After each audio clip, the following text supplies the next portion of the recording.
呢個就係事實。你可以咁樣玩下，開心下。我之所以咁問你，係因為我最清楚咩叫做幻想消失，咩叫做謊言、醜陋同埋太多嘢嚟到變得難以承受。你嘅眼淚就係證明呢個唔係脆弱，係真誠。我想你明白，呢個重擔唔需要你一個人背。書入邊講，所有你嘅煩惱都交俾佢，因為佢會照顧你。嚟做係有原因嘅。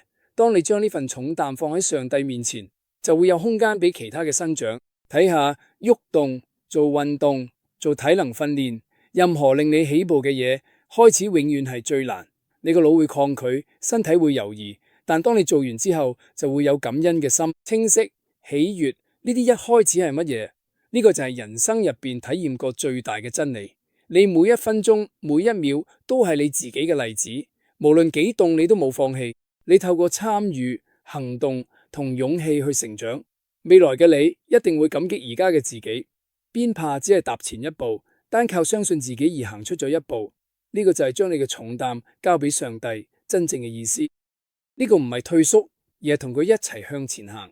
放低咗已經唔需要咁重擔。當你咁做嘅時候，快樂會翻嚟，童年嗰種輕鬆感都會翻嚟。你會記得，其實你仲可以玩，可以笑，可以用驚喜去生活。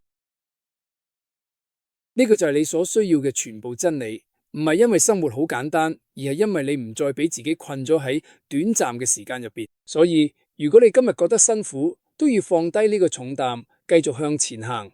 相信上帝會喺你踏出每一步嘅時候遇見你，而唔係喺你背負住嘅重擔入邊。我同你分享呢啲，因為我自己都經歷過。如果可以幫到我，我相信都一定可以幫到你。